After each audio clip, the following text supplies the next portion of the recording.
ओम शांति। आज 19 फरवरी 2022 के बाबा के अनमोल मधुर महावाक्य सुनेंगे। और आज की मुरली में बाबा कहे, बच्चे तुम शिव बाबा की संतान ब्रह्मा वंशी ब्राह्मण हो। इसी समय ज्ञान सागर बाबा आकर के हम बच्चों को तीनों कालों का ज्ञान दे करके स्वदर्शन चक्रधारी बनाते हैं। तो बाबा कहे, तुम ब्राह्मण बच्चों की तरह इस संसार में कोई भी पद्मा पदम भाग्यवान आत्मा कोई नहीं है। कलयुगी दुनिया में तो कोई भी सौभाग्यशाली भी नहीं है, लेकिन तुम बच्चे ही इस समय पद्मा पदम भाग्यवान आत्मा बनते हो। क्यों? क्योंकि तुम जीवन मुक्ति वर्षे के रूप में, अधिकार के रूप में प्राप्त करते हो। बाबा के बच्चे बने अर्थात वर्षे के अधिकारी बने, और वर्षे के अधिकारी जो होते हैं वो सहजता से यहाँ भी जीवन मुक्ति का अनुभव कर सकते और नई दुनिया में भी जीवन मुक्ति का अनुभव करते हैं। तो सुनते हैं बाबा के मधुर महावाक्य। ओम शांति। मीठे बच्चे, सदा इसी नशे में रहो कि ज्ञान सागर बाप ने ज्ञान देकर हमें स्वदर्शन चक्रधारी त्रिकालदर्शी बनाया है। हम हैं ब्रह्मा वंशी ब्राह्मण। आज की मुरली से प्रश्न है, तुम बच्चे ब्राह्मण बनते ही पद्मा पदम भाग्यशाली बन जाते हो, कैसे? तो उत्तर है, ब्राह्मण बनना अर्थात सेकंड में जीवन मुक्ति प्राप्त करना। बाप का बच्चा बना और वर्षे का अधिकार मिला तो जीवन मुक्ति तुम्हारा हक है। इसलिए तुम पद्मा पदम भाग्यशाली हो। बाकी इस मृत्यु लोक में तो कोई सौभाग्यशाली भी नहीं है। बाबा कहे, इस मृत्यु लोक में तो कोई सौभाग्यशाली भी नहीं। अकाले मृत्यु होता रहता है। तुम बच्चे अभी काल पर जीत पाते हो। तुम्हें त्रिकालदर्शी पने का विज्ञान है। बाबा कहे, तुम्हें त्रिकालदर्शी पने का भी ज्ञान है। शिव बाबा 21 जन्मों के लिए तुम्हारी झोली भर रहे हैं। ओम शांति। बच्चे समझते हैं कि हम कांटों से फूल बन रहे हैं, अर्थात मनुष्य से देवता बन रहे हैं। बच्चे जानते हैं यह कांटों का जंगल है।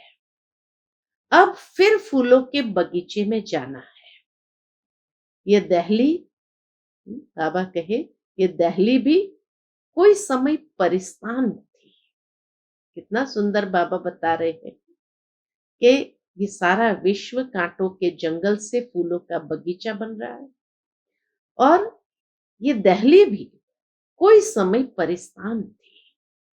तुम बच्चे राज्य करते थे जबकि देवताएं थे। फिर कोई राजा महाराजा के रूप में, कोई प्रजा के रूप में। यह तो सब जानते हैं कि बरोबर अब सृष्टि कब्रिस्तान होनी है। उन पर तुम परिस्तान बनाएंगे। तुम जानते हो ये सारी दुनिया ही नई बनती है।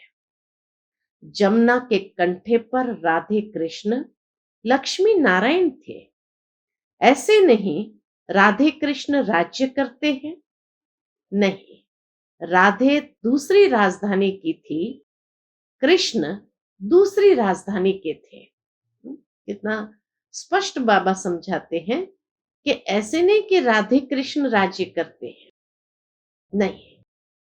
राधे दूसरी राजधानी की थी, कृष्ण दूसरी राजधानी के थे। दोनों का फिर स्वयंवर हुआ। स्वयंवर के बाद फिर यही लक्ष्मी नारायण बनते हैं। फिर इसी परिस्तान में जमुना के कंठे पर राज्य करते हैं। ये गद्दी बहुत पुरानी है। दहली की गद्दी बाबा कहे बहुत पुरानी है। आदि सनातन देवी देवताओं की गद्दी बनती आई है, परंतु इन बातों को सिर्फ तुम बच्चे ही जानते हो और कोई भी नहीं जानते। तुम ही अपना परिस्तान बना रहे हो। राजधानी स्थापन कर रहे हो। कैसे? तो बाबा कहे, योग बल से। देवी देवताओं की राजधानी लड़ाई से नहीं स्थापन हुई थी। तुम यहां सीखने आए हो राजयोग बल, जो 5000 वर्ष पहले सीखे थे। तुम कहेंगे, हाँ बाबा, कल्प पहले भी आज के ही दिन इसी समय हम बाबा से पढ़ना सीखे थे। यहां सिर्फ बच्चे ही आते हैं। बच्चों के बिना बाप और कोई से बात कर न सके। बाबा बच्चों के सिवाय तो और किसी से बात कर न सके। बाप कहते हैं, मैं बच्चों को ही सिखलाता हूं। तुमको कितना नशा होना चाहिए। ज्ञान का सागर बाप है, उनको ही ज्ञान ज्ञानेश्वर कहते हैं। ज्ञान का सागर है, उनको ही ज्ञान ज्ञानेश्वर कहते हैं। परंतु बाबा कहे इसका भी अर्थ कोई समझते नहीं। तो ज्ञान का सागर बाप है, उनको ही ज्ञान ज्ञानेश्वर कहते हैं। इसका अर्थ है ईश्वर जो ज्ञान का सागर है, वह इस समय तुमको ज्ञान देते हैं। ज्ञान ज्ञानेश्वर हमें ज्ञान देते हैं। कौन सा ज्ञान? सृष्टि के आदि मध्य अंत का ज्ञान। तुम बच्चे स्वदर्शन चक्रधारी बनते हो। तुम ब्रह्मावंशी हो। विष्णुवंशी जो राज्य करेंगे वह स्वदर्शन चक्रधारी त्रिकालदर्शी नहीं है। विष्णुवंशी वहां वो त्रिकालदर्शी नहीं है, लेकिन जो ब्रह्मावंशी है वही बाबा कहे स्वदर्शन चक्रधारी त्रिकालदर्शी है। तुम ब्रह्मावंशी हो, सो फिर देवता बनेंगे। हम 100 सूर्यवंशी थे, फिर चंद्रवंशी में गए, फिर वैश्यवंशी शूद्रवंशी बने। अब फिर से हम ब्राह्मण वंशी बने हैं। पूरा चक्र बाबा ने घुमा दिया। तुम बरोबर जानते हो। क्या जानते हैं? कि हम स्वदर्शन चक्रधारी हैं। सारे सृष्टि के आदि मध्य अंत का ज्ञान हमारे में है। इनसे ही फिर चक्रवर्ती राजा रानी बनेंगे। यह नॉलेज सभी धर्म वालों के लिए है। शिव बाबा सबको कहते हैं। क्या कहते हैं? इन ब्रह्मा को भी कहते हैं, इनकी आत्मा भी अब सुन रही है। तुम अब ब्राह्मण हो। हर एक मनुष्य मात्र शिव बाबा का बच्चा भी है, तो ब्रह्मा बाबा का बच्चा भी है। ब्रह्मा है ग्रेट ग्रेट ग्रैंडफादर जिस्मानी, और शिव बाबा है सबका रूहानी बाप। ब्रह्मा है ग्रेट ग्रेट ग्रैंडफादर जिस्मानी, और शिव बाबा है सबका रूहानी बाप। शिव बाबा को प्रजापिता नहीं कहेंगे, ये टाइटल सिर्फ ब्रह्मा बाबा का है। शिव बाबा आत्माओं का बाप है। बाप कहते हैं, मैं भारतवासियों को राज्य भाग्य देता हूं, हीरे जैसा सदा सुखी बनाता हूं, 21 जन्मों के लिए वर्षा देता हूं। फिर वह जब पूज्य से पुजारी बनते हैं तो मेरी ग्लानि करने लग पड़ते हैं। बाप कहते हैं, कितना ऊंचा मैं तुम्हारा बाप हूं। मैं ही भारत को हेवन पैराडाइज बनाता हूं। तुम फिर सर्वव्यापी कह ग्लानि करते हो। 5000 वर्ष पहले भारत स्वर्ग था, कल की बात है। तुम ही राज्य करते थे। सोजरा था, आज अंधियारा है। परंतु समझते हैं यही स्वर्ग है। भारतवासी गाते हैं, नई दुनिया में नया भारत राम राज्य हो। मनुष्य फिर इसको ही नया समझ रहे हैं। यह तो है ड्रामा। बाबा कहे, यह तो ड्रामा है। इस समय माया का पिछाड़ी का पंप है। अब रावण राज्य मुर्दाबाद और राम राज्य जिंदाबाद होना है। राम राज्य कोई राम सीता के राज्य को नहीं कहा जाता है। सूर्यवंशी राज्य को ही राम राज्य कहा जाता है। शिव बाबा राम का स्थापन किया हुआ राज्य। तुम आए हो सूर्यवंशी राजा रानी बनने के लिए। यह राजयोग है। यह नॉलेज कोई ब्रह्मा या कृष्ण नहीं पढ़ाते, यह तो परम पिता परमात्मा ही पढ़ाते हैं। पतित पावन वह बाप है, सारे विश्व को हेवन बनाने वाला, सुख शांति देने वाला है। यह भारत पहले सुख धाम था, आते तो सब शांति धाम से हैं। अहम आत्मा पहले शांति धाम में रहने वाली है। आत्मा सो परमात्मा नहीं है। हर बात बाबा एकदम क्लियर करके स्पष्ट करते हैं। अहम आत्मा सूर्यवंशी थे, फिर क्षत्रिय वैश्य शूद्र बने, अब फिर ब्राह्मण वंश में आए हैं। यह चक्र अर्थात बाजोली का खेल है। बाबा कहे यह चक्र अर्थात बाजोली का खेल है। पहले पहले है चोटी ब्राह्मण, फिर क्षत्रिय। टोटल 84 जन्म भोगने पड़ते हैं। बच्चे, इसमें मूंझने की कोई बात नहीं है। सेकंड में जीवन मुक्ति। बाप का बच्चा बना और वर्षे का लायक हो गया, मां के गर्भ से निकला और वर्षा लिया। जिस तरह लौकिक दुनिया में बाप का बच्चा बना तो बाबा कहे गर्भ से निकला और वर्षा लिया, लेकिन वर्षे के लायक भी तो बनना हो। यह भी सेकंड की बात है। जैसे उस दुनिया में सेकंड की बात है कि बच्चा पैदा हुआ, माना वर्षे का हकदार बना, ऐसे यह भी सेकंड की बात है। जनक को सेकंड में जीवन मुक्ति मिली ना। तुम भी ईश्वर के बने तो जीवन मुक्ति तुम्हारा हक है। तुम अमर लोक के मालिक बनते हो। यह है मृत्यु लोक। तुमसे सौभाग्यशाली और कोई है नहीं। हमारे जैसा सौभाग्यशाली और कोई है नहीं। क्यों? क्योंकि बाबा कहे यहां तो अकाले मृत्यु हो जाता है। अब तुम काल पर विजय पाते हो, इसलिए सौभाग्यशाली है कि हम ही काल पर विजय पाते हैं। बाप कालों का काल है, तो उस बाप से तुमको कितना वर्षा मिलता है। तुम्हें सभी धर्म को भी जानना चाहिए, इसलिए यह चित्र बनाए हैं। यह पाठशाला है। कौन पढ़ाते हैं? भगवान उवाच, कृष्ण नहीं पढ़ाते। ज्ञान का सागर कृष्ण नहीं है, वह तो परमपिता परमात्मा है।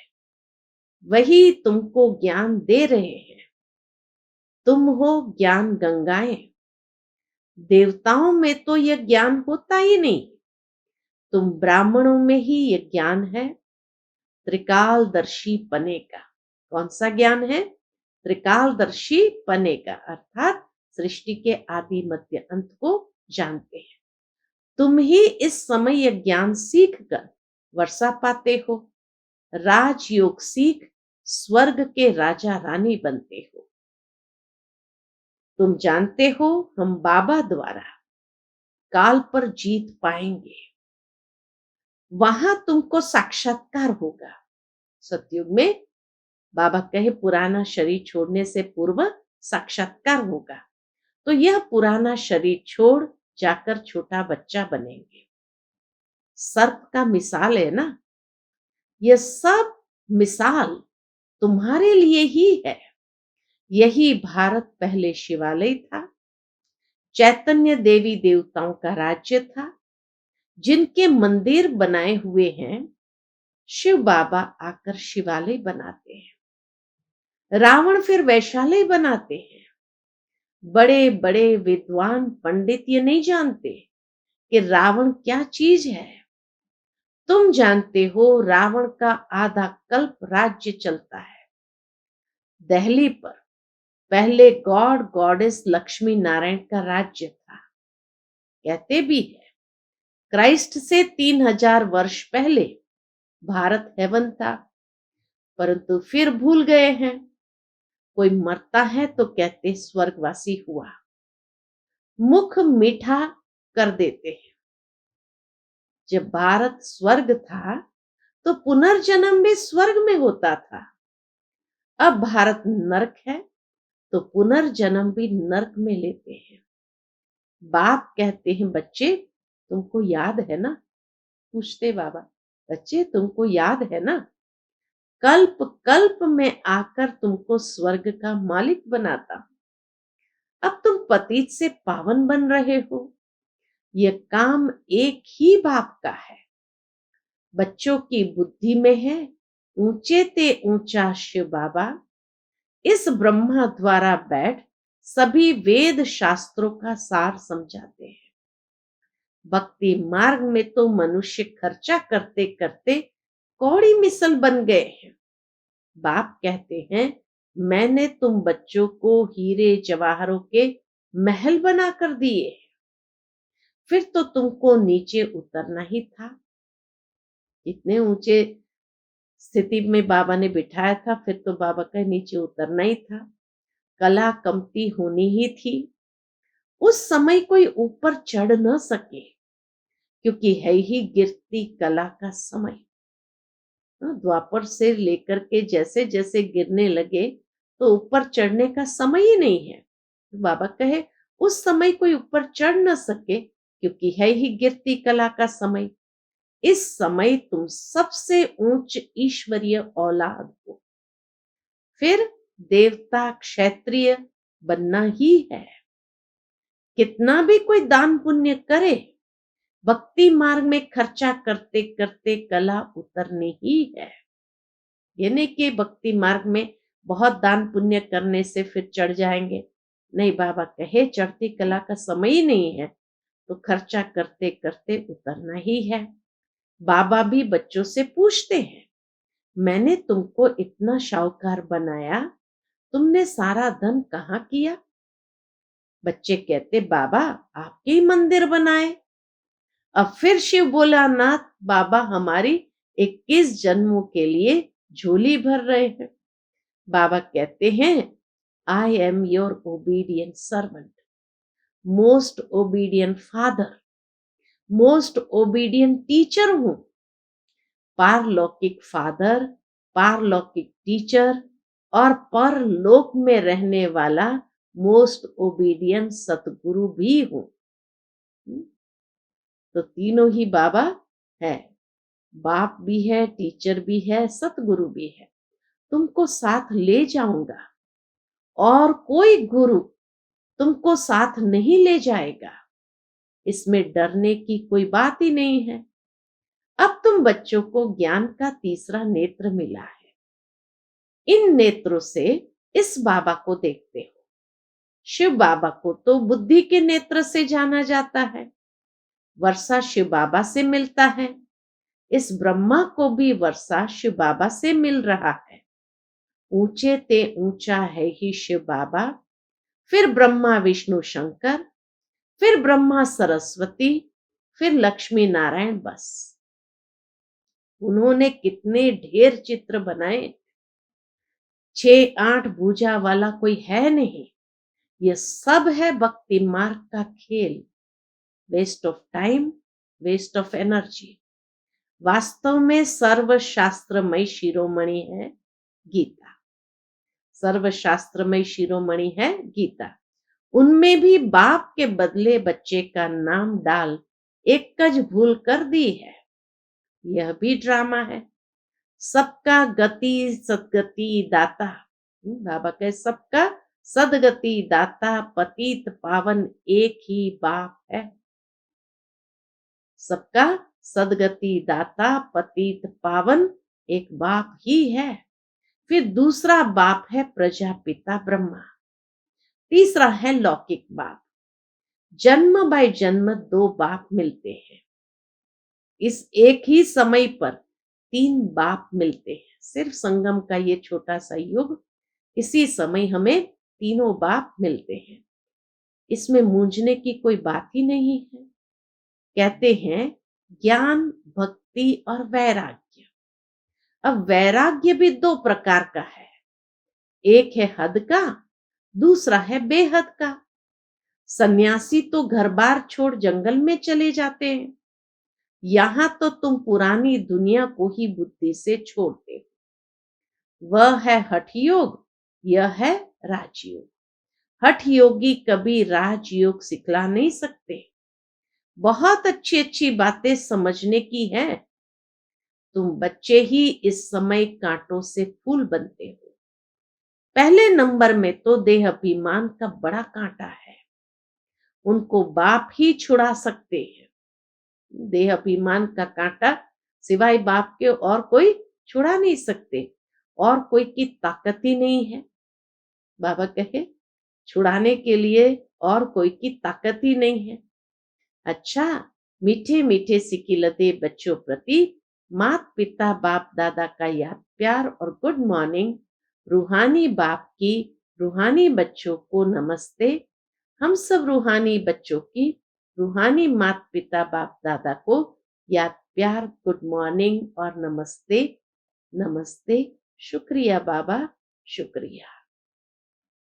आज की मुरली से धारणा के लिए मुख्य सार है। पहली पॉइंट, इस पुरानी दुनिया को बुद्धि से भूल बेहद का वैरागी बनना है। देह अभिमान के भूत को निकाल देना है। दूसरी पॉइंट, बाप समान ओबीडियंट बन सेवा करनी है। आप समान बनाना है, किसी भी बात में मूंझना नहीं है। आज का बाप दादा का मधुर वरदान हम बच्चों के प्रति है। परमात्मा प्यार के आधार पर दुख की दुनिया को भूलने वाले सुख शांति संपन्न भव। परमात्मा प्यार के आधार पर दुख की दुनिया को भूलने वाले सुख शांति संपन्न भव। परमात्मा प्यार ऐसा सुखदाई है, जो उसमें यदि खो जाओ तो यह दुख की दुनिया भूल जाएगी। इस जीवन में जो चाहिए वो सर्व कामनाएं पूर्ण कर देना, यही तो परमात्मा प्यार की निशानी है। बाप सुख शांति क्या देता? बाबा कहे बाप सुख शांति क्या देता, लेकिन उसका भंडार बना देता। खाली सुख शांति देता इतना नहीं, लेकिन उसका भंडार बना देता। जैसे बाप सुख का सागर है, नदी तालाब नहीं, ऐसे बच्चों को भी सुख के भंडार का मालिक बना देते हैं। इसलिए मांगने की आवश्यकता नहीं, सिर्फ मिले हुए खजाने को विधि पूर्वक समय प्रति समय कार्य में लगाओ। आज का स्लोगन है, अपनी सर्व जिम्मेवारियों का बोझ बाप हवाले कर डबल लाइट बनो। अपनी सर्व जिम्मेवारियों का बोझ बाप हवाले कर डबल लाइट बनो।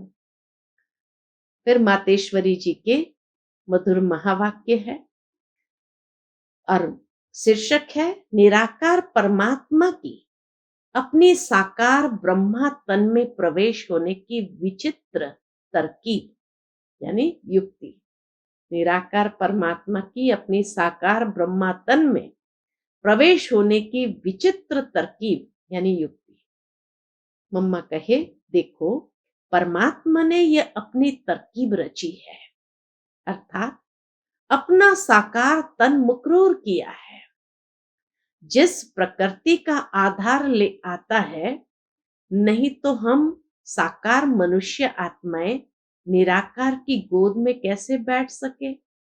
इसलिए परमात्मा कहते हैं, साकार रूप में आए तो मेरी गोद लो।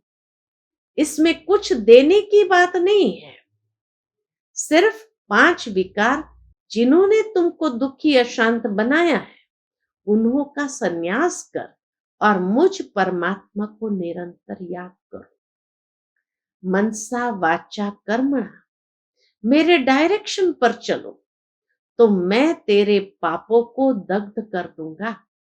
ये बाबा का वायदा है। मुझे निरंतर याद करो, मनसा वाचा कर्मणा मेरे डायरेक्शन पर चलो तो मैं तेरे पापों को दग्ध करूंगा और परमधाम में ले चलूंगा। यह है परमात्मा की हम आत्माओं से प्रतिज्ञा। अब उनके फरमान को फॉलो करना है।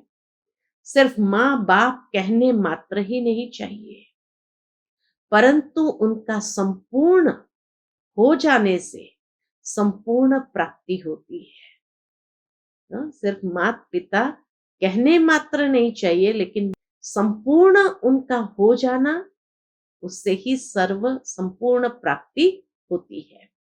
थोड़ा संबंध जोड़ेंगे तो थोड़ा मिलेगा। अब जो बाप का धंधा वही बच्चों का धंधा है। यहाँ फारगती की कोई बात नहीं। यहाँ तो 21 पीढ़ी तक उस प्रॉपर्टी को भोगना है। अब इतना जानना है कि इनसे ज्यादा कोई अथॉरिटी नहीं है। शिव बाबा से बड़ी कोई अथॉरिटी नहीं है। तभी तो कहता हूं, मैं जो हूं जैसा हूं उस रूप से हमें याद करो ना। बाबा भी कहते हैं, मैं जो हूं जैसा हूं उस रूप से हमें याद करो। अब बाबा ने अपनी फर्ज अदाई पालन की और बच्चों को अपनी फर्ज अदाई करनी है। ये विकारी यूनिटी अर्थात विकारी कुल की लोक लाज मर्यादा तो जन्म जन्मांतर पालन करते आए हो। उनसे तो और ही कर्म बंधन बना।